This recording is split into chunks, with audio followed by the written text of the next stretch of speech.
History tells us World War II erupted in a single moment, a single invasion, a single act of aggression. But behind the official story lies a web of political games, secret plans, and decisions the public was never meant to see. Tonight, we open the files no one dares to talk about and uncover what may have truly sparked the deadliest war in human history. Welcome back to the Deep Dive. Today, we are strapping in for a session that is pretty much guaranteed to challenge everything you thought you knew about how the Second World War began. It really is. We've got a body of source material here, articles, research papers, some archive notes, that doesn't just critique the traditional narrative. I mean, it flips the entire script. And that's our mission today. It's an essential one, even if it's, deeply controversial. When we talk about World War II, the established story places the blame, the initial culpability for aggression, squarely on Germany. Right, that's the foundation of it all. It is. And our role today isn't to endorse that or reject it, but to really analyze the sources we've been given. And this particular stack of material, well, it argues something profoundly different. It says the primary aggressors, the ones who really initiated and expanded the conflict, were the Western Allies. Specifically Great Britain and France. Specifically Britain and France. Wow. I mean, that is a staggering proposition. We're just so used to the framework of, defense against totalitarian expansion. The idea that the established democracies were the actual warmongers, it requires a complete cognitive reset. It does, and the source is very upfront about its purpose. It says its singular objective is to seek the truth and to encourage questioning of these long-held assumptions. And it explicitly states that this isn't about deciding who is good or evil. Exactly. It says this is purely an analysis of alternative culpability and motive, and it starts with a real shock factor, something that just sets the tone immediately. Okay, what is it? The sources claim that months before the war was officially declared, on March 29, 1939, the U.S. ambassador in Paris, a man named William Bullitt, allegedly accused England and France of being primarily responsible for the looming World War. Hold on. Bullitt was the U.S. envoy. He was supposed to be a neutral observer sitting in an Allied capital, and he was allegedly pointing the finger at London and Paris in March 1939, not Berlin. Precisely. That specific date is so critical. The claim suggests that, well-placed observers inside the diplomatic community already understood that the political machinery in the West was actively pushing for a conflict. Long before any troops crossed the Polish border. Long before. It instantly establishes the source's central idea that the real aggressive moves were happening behind the scenes, hidden from public view, and that Germany's later actions were framed by this need to react to a threat that nobody else could see. Okay, let's unpack this crucial build-up year, 1939. If the Western Allies were the aggressors, as the source claims, it must point to some specific, demonstrable acts of aggressive planning, not just defensive alliances. It does. It alleges not just, vague discussions, but formalized, aggressive war planning. The sources claim that as early as May 5, 1939, so still months before the crisis, Britain and France supposedly consulted on launching an aggressive war against Germany. An aggressive war? Yes, and here's the detail that highlights their alleged offensive intent. They discuss the systematic violation of the neutrality of Belgium and Holland as part of this planned offensive. So the source is arguing that violating neutral borders, which is, typically framed as a hallmark of German aggression in 1940. Right, the Blitzkrieg. Exactly. Yeah. That this was actually a core premeditated part of the Allied war plan first. Absolutely. It suggests the Allies were already making these decisions based on what they saw as a geographical advantage, and they were completely disregarding the sovereignty of these smaller neutral nations to do it. And this wasn't all kept behind closed doors. According to the source, no. It alleges the British government was so far along in this process that they announced the coming of a European war publicly on August 20th, 1939. August 20th. That's almost 2 weeks before the official declaration of war. So the implication is that the declaration on September 3rd was just a formality. A mere administrative formality. The source argues the decision that war was not just inevitable but desirable had already been politically cemented in London. And who was driving this? The material must single out some key figures. It spends a lot of time on Winston Churchill. He's positioned as the primary catalyst. The claims are that Churchill was advocating for war against Germany as early as March 1939. So even before those May consultations we just talked about. Even before, this paints Churchill, the iconic wartime leader we all think of, not as a necessary defender, but as the main warmonger, the one pushing the entire system towards conflict. So the source frames this as an internal struggle in the British government. Exactly. It claims he was actively pressuring the existing government. And even claims he was threatening to overthrow Prime Minister Chamberlain if Chamberlain didn't declare war on Hitler. Wow. So it's a faction-seeking peace, Chamberlain, versus a powerful faction forcing war led by Churchill. That's the narrative. And if that aggressive intent was real, it would make sense that they'd sabotage any chance for peace. And the material claims that's just what happened. It says Britain actively prevented a peace mediation conference from happening. Even though France had agreed to go. Even though France had allegedly already agreed, it's a deep indictment. It suggests an active preference for military escalation over diplomatic solutions. Which connects to the deeper motives the source alleges. You mentioned this ideological crusade. Yes, the sources say the war against Hitler was framed in this language, an ideological war with the character of a crusade.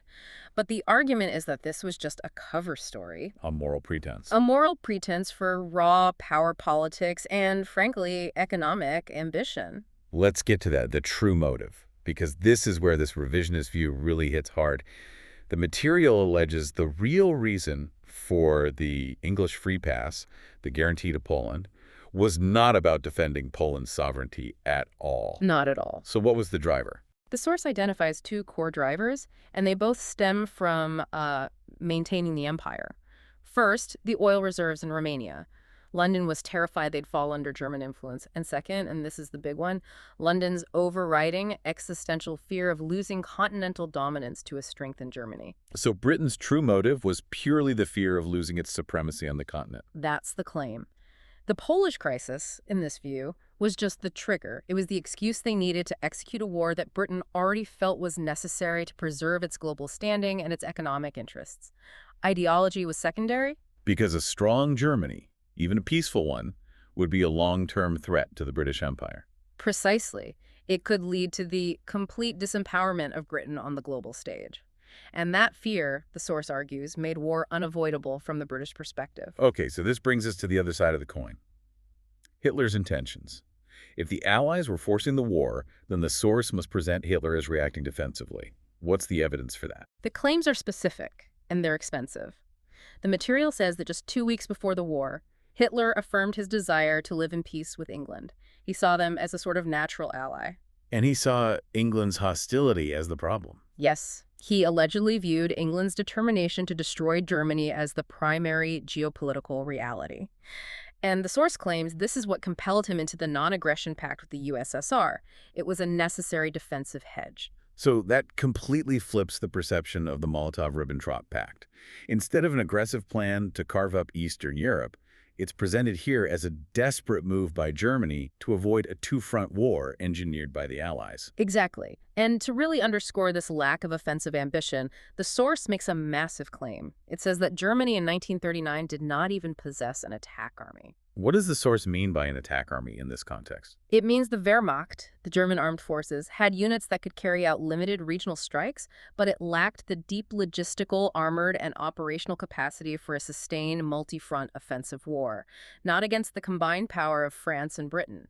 So their mobilization was structured for defense. For defense and limited reactive strikes, that's the argument.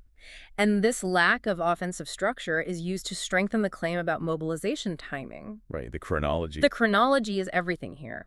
The source emphasizes that Hitler only mobilized after the mobilization measures of the English and French. He was reacting to their documented earlier military preparations, and he felt genuinely threatened by the scale of the Allied buildup. His move was a response, not an initiation. So if he was trying to avoid a global conflict, there must have been attempts at peace. According to the source, there were intense attempts, and they were consistently rejected. We see claims that Hitler wanted to prevent a world war even late in the game, specifically on August 25, 1939. And this is where we get that extraordinary claim. This is it. Hitler allegedly offered to protect the British Empire with the Wehrmacht if England would just avoid war with Germany. Offering to use his own forces to secure the very empire that Britain supposedly feared he was trying to dismantle. That sounds like a monumental diplomatic gesture if it's true. It's presented as the ultimate olive branch, aimed entirely at securing peace with London. And according to the source, it was rejected. Why? Why would they reject that? The source suggests Britain refused a pact with Hitler explicitly to avoid a conflict with the USA. It implies that the political alignment with Washington was strategically more important than the peace of Europe. So Britain risked a world war not just for imperial dominance, but also to maintain its rising partnership with America. That's the conclusion the source draws. And it uses other evidence to challenge this idea that Hitler desperately wanted war. It cites a former British Prime Minister, Collin, who allegedly confirmed that Hitler wanted to disarm just 7 days before the war broke out. A desire to disarm a week before the invasion. Yes, and the source presents the refusal of these disarmament talks as powerful evidence that the Western powers actively wanted conflict. Okay, finally, let's bring Poland back into this. If the Allies were focused on empire, how does the source portray Poland's role in all this? The source actually attributes some of the blame to Poland itself. It quotes the French foreign minister, Georges Bonnet, who allegedly admitted that Poland had adopted an unsustainable, belligerent position and chose war instead of seeking a peaceful resolution. So Poland wasn't just an innocent victim in this telling. No, the source views Poland as having been used and then sacrificing itself because of an intractable national stance. So to put it all together in this revisionist framework, Poland was a pawn whose stubbornness was welcomed by London because it provided the necessary justification. The pretext. The pretext for a geopolitical war that Britain had already decided was essential for its survival. That's it, exactly. The source suggests the Allies were willing to admit Poland was being difficult, but they still used that guarantee as the formal reason for war. And that just strengthens the argument that Poland was never the real reason, but merely the excuse for Britain's larger agenda of maintaining continental supremacy. The war, once it was declared, obviously didn't stay confined to Central Europe. As we move into 1940, the conflict expands dramatically. And the source focuses really heavily on Allied plans for Scandinavia. It does. So if the Allies were truly the aggressors, their actions in Norway and Denmark should reflect proactive offensive planning, not just reacting to things like the Altmark incident or U-boat attacks. And that's exactly what the source argues. It views the whole Scandinavian campaign, what the Germans called Operation Viserubum, not as a German invasion, but as a direct preemption of an imminent, large-scale Allied invasion. And Churchill is again the central figure here. He's identified as the driving force. According to the source, Churchill was pushing as early as September 1939 to involve Norway, Sweden, and Denmark in the war against Germany. Why the North? What was the strategic objective there that would make violating Norwegian and Swedish neutrality worth the risk? It was a twofold objective: resources and flanking. The main goal was allegedly to seize the vital Swedish ore mines. Right, the iron ore that fueled German industry. Exactly. And then to establish a new major front in Scandinavia. This move would let the Anglo-French forces flank Germany from the north, forcing a massive diversion of Wehrmacht resources away from the Western Front. So what specific aggressive actions did the Allies plan to take against Norway's neutrality? By November 1939, the material claims the British were actively planning to mine Norwegian waters.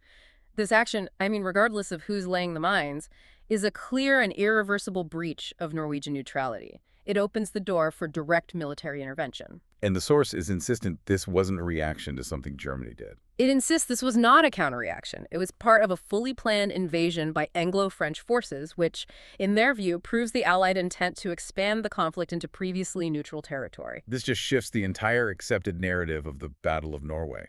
If the Allies were planning the invasion, then the German action suddenly looks defensive. It transforms it into a defensive race against time. The source argues Hitler's earlier intervention in Norway was a crystal-clear preventative measure. The actual term used in the source material is glasklar Preventionsmaßnahme. Let's define that for our listeners, because the original language is important. Glasklar Preventionsmaßnahme, a crystal-clear preventative measure. It implies certainty and absolute necessity. Precisely. The source argues Hitler acted with the certainty that if he waited, the Allies would secure Scandinavia, and that would give them a massive strategic advantage that Germany just couldn't afford. The timing is paramount to this whole argument. Okay, let's talk about that timeline, because this is the staggering detail that reframes the whole thing. What was the exact sequence of events leading up to the German move? The Allied plans, according to these sources, were accelerating rapidly in early 1940. In January, the British allegedly presented the Norwegian government with a fait accompli, a done deal. They declared a blockade of Narvik, which effectively removed the option of neutrality for Norway. And the invasion itself was planned to follow immediately. The occupation of key Norwegian bases was set to occur right after the British laid their mine barriers in Norwegian coastal waters. And the German intervention, how close was it? The source claims that the German action, Operation Weserübung, came less than 10 hours before the planned British attempt to land their troops and lay those mines. 10 hours. That's an extremely precise, high-stakes claim. Does the source offer any clue as to how Germany got such precise intelligence? The source suggests Germany had excellent intelligence on Allied operational planning. It viewed the Western powers' maneuvers as completely transparent and predictable.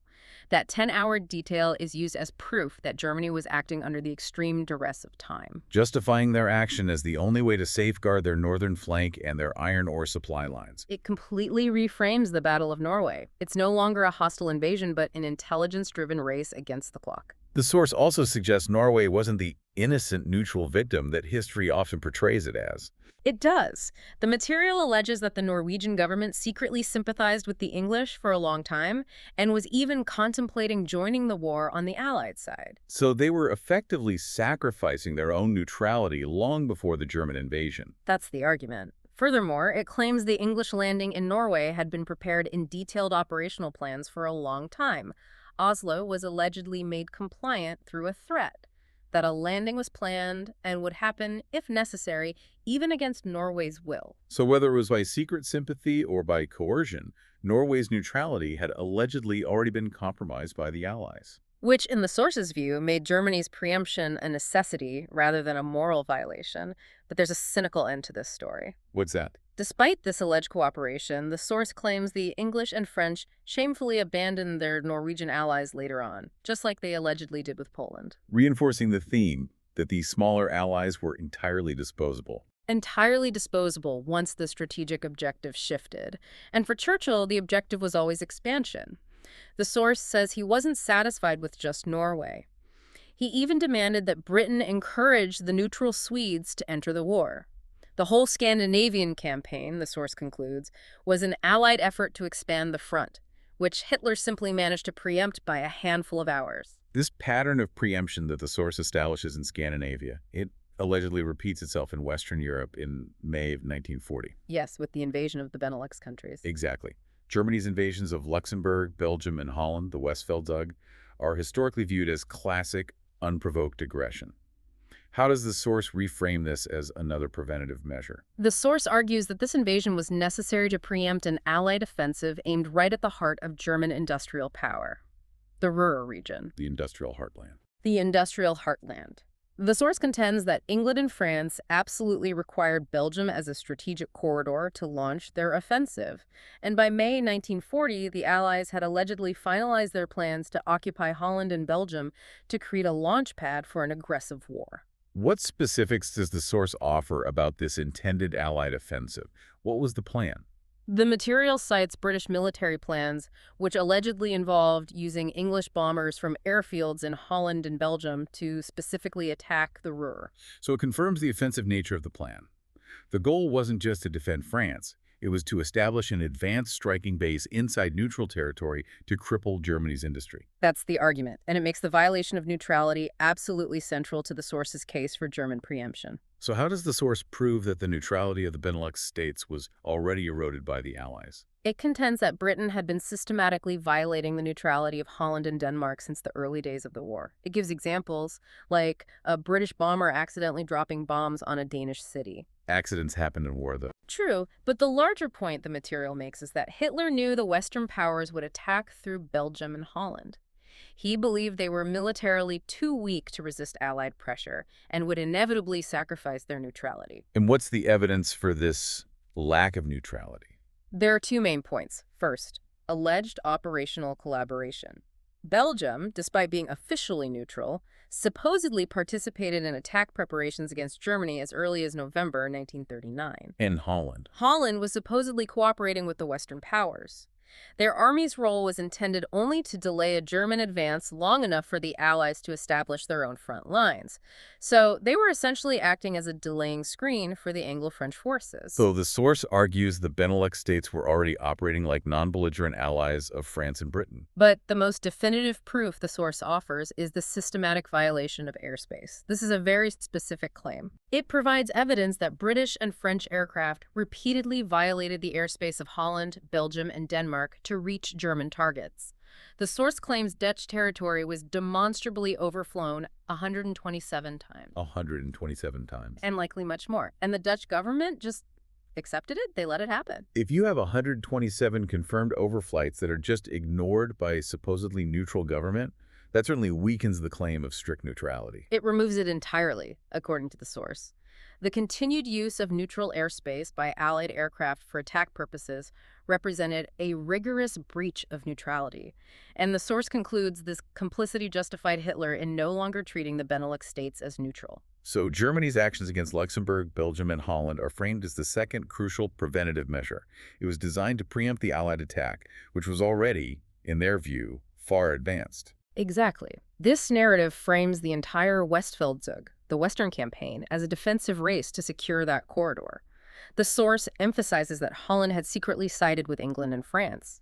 For Hitler, waiting for the Anglo-French attack to be carried into German territory through those routes was just not an option. The argument being any responsible commander would have had to act first. Any responsible commander viewing that intelligence would have had no choice but to act preemptively to secure those crucial strategic areas. It fundamentally repositions May 1940, not as a new aggressive war, but as the inevitable defensive conclusion of a war declared by the West in September 1939. So if the Allied actions in 1939 and 1940 were fundamentally aggressive, the subsequent escalation of the war, particularly the bombing campaign and the sheer ruthlessness of military decisions, that all has to be reassessed through this critical lens. It does. And the source makes some of his most controversial claims here about who initiated the bombing war against civilians. It's a profound departure from the consensus. The source explicitly claims that Allied forces bombed German cities and non-military targets with incendiary and fragmentation bombs as early as May 10th and 11th, 1940. The very start of the Western campaign. The very start. This action, allegedly months before the German retaliatory strikes against London, is presented as a deliberate beginning of the strategic bombing campaign against civilians. And the source claims these were not accidents. The targets were deliberate. No, the source argues they were deliberate choices intended to instill terror and expand the scope of the fighting. The material even cites instances of Allied recklessness, alleging that the British bombed a German POW camp that was holding Allied prisoners. They bombed their own prisoner. Allegedly. And also bombed Dutch civilians during their operations. This is why the material insists the Westfeldzug was a preventative action, because the Allies, from day one, employed total war tactics, even against their own former neutral allies. And this aggressive expansion was never meant to stay local. Far from it. The main goal of France and Britain, the source argues, was the global expansion of the war. To theaters like the Mediterranean, Egypt, the Balkans. The source suggests this expansive vision was part of the original blueprint, which Hitler would later be blamed for initiating. Churchill again takes center stage in this escalation. He does. The source claims the decision for strategic bombing and these terror attacks on innocent civilians was made by the English War Cabinet under Churchill's chairmanship in May 1940. It paints him as the architect of total war against civilians. And this aggression was tied to a bigger strategic goal. A much larger one. Pulling the USA into the war at all costs. The argument is that Churchill recognized Britain alone could not defeat Germany. The only path to victory was involving the financial and industrial might of the United States. And the source claims the U.S. was already functionally involved, despite being officially neutral. It does. The source claims the U.S. broke its neutrality on June 14, 1940. That's a full 18 months before Pearl Harbor. It says they provided significant, decisive support to the Western powers. So that early involvement demonstrates that Allied and U.S. interests were aligned long before America formally entered the war. That's the argument. And the claims of Churchill's ruthlessness extend beyond bombing. They go into his treatment of his own allies, particularly around Dunkirk. Right, Dunkirk. The material states unequivocally that Churchill ruthlessly sacrificed Belgian troops at Dunkirk to ensure the successful evacuation of his own men. And at the same time, he abandoned the French, even though the British had allegedly pressured France into the war in the first place. So it's framed as an extremely self-serving military decision. Prioritizing the British effort above all alliance commitments. But the alleged act of ruthlessness that stands out with the greatest shock value is the attack on the French fleet. After the fall of France. After the fall of France, Churchill allegedly ordered the destruction of the French fleet anchored in North Africa. It resulted in the deaths of nearly 1,300 French personnel.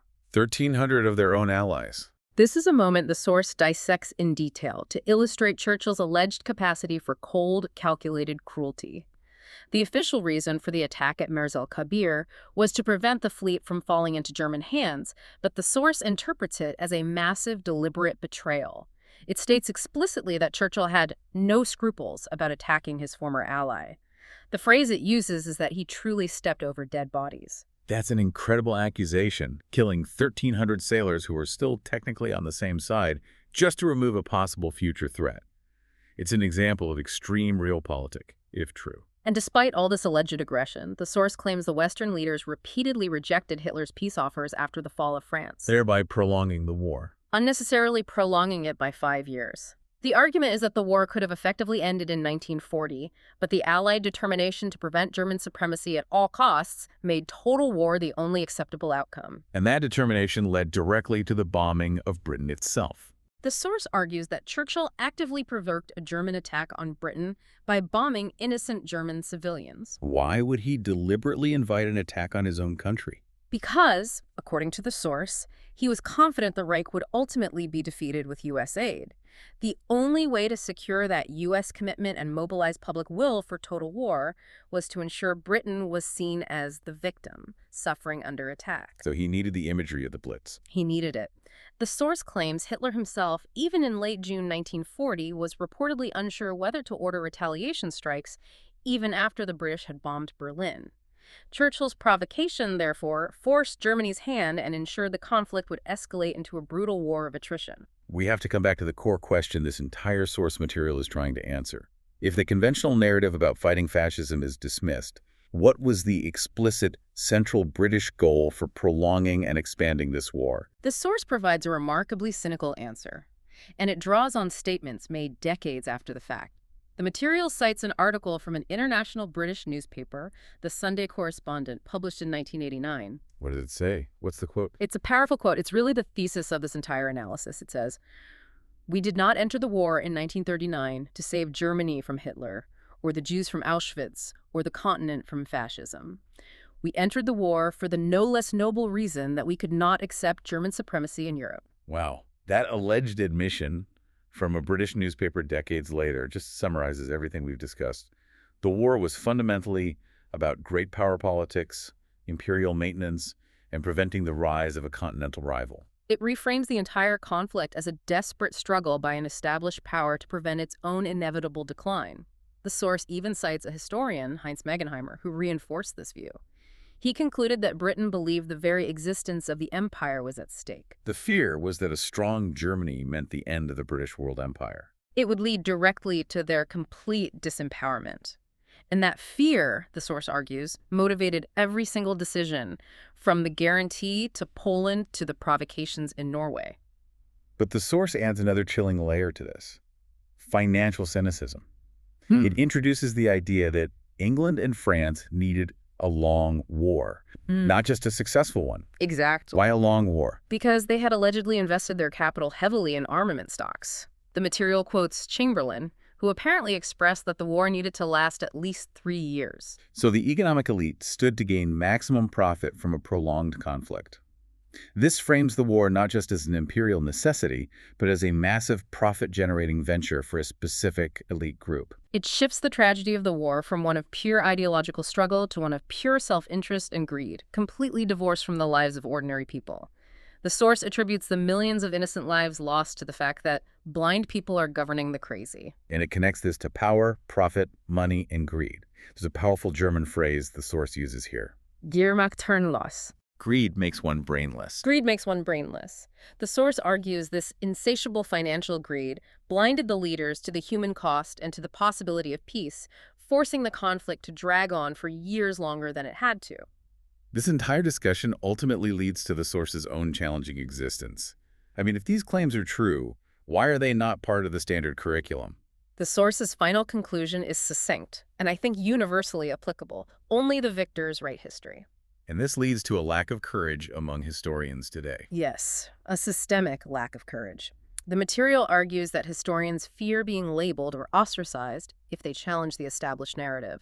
Or worse, risk being falsely accused of supporting Hitler's actions, which, the source is explicit, were by no means correct. So the fear of association prevents a critical discussion. It prevents a transparent and critical discussion of the true, complex origins of the war. The point, the source insists, is not to absolve Germany, but to expose the alleged aggression and cynicism of the Allies that drove the world to war. And in the context of this source, the tragic irony rests with Hitler himself. He's quoted expressing sadness that, despite all his efforts, he failed to achieve friendship with England, which, if you view it through this lens of cynical Allied power grabs, just underscores the avoidable and ultimately futile nature of the entire war. This has been a necessary, if fundamentally challenging, deep dive into a radically revisionist perspective. The source's key argument is clear and consistent. The established narrative of WWII's origins should be viewed primarily through the lens of great power politics. And the fear of losing imperial dominance, economic opportunism driven by armament stocks, and these alleged calculated preemptive actions by the Western Allies. If you accept the detailed claims and the specific timelines that this material lays out, the May 1939 aggressive planning, the 10-hour preemption in Norway, the systematic violation of Benelux neutrality, and the ruthless decisions made by Churchill, the entire sequence of events just changes. It does. German military action shifts from unilateral aggression to a reactive chain of preemption against calculated Allied offensives. It forces you to look at the declarations of war and the expansion of the front as strategic maneuvers by Britain and France to defend their existing power structure against a rising rival. The claims regarding that 3-year financial requirement for the war, the specific, quote, allegedly detailing Britain's true war aims, and the accusations of Churchill's ruthlessness against his own allies, I mean, they're difficult to simply dismiss. They present a comprehensive counterargument that centers self-interest above all. It leaves us with a final provocative question for you to consider, and it's based on the source's central thesis about dominance. If powerful nations are truly driven primarily by the fear of losing their global position, this primal geopolitical fear of being replaced, how much of contemporary geopolitical conflict is based on defending existing power structures versus the stated ideological or moral goals? What current narratives surrounding intervention and conflict might be viewed as completely self-serving by the historians a century from now? A lot to think about and a massive challenge to historical perspective. That was The Deep Dive. We'll see you next time.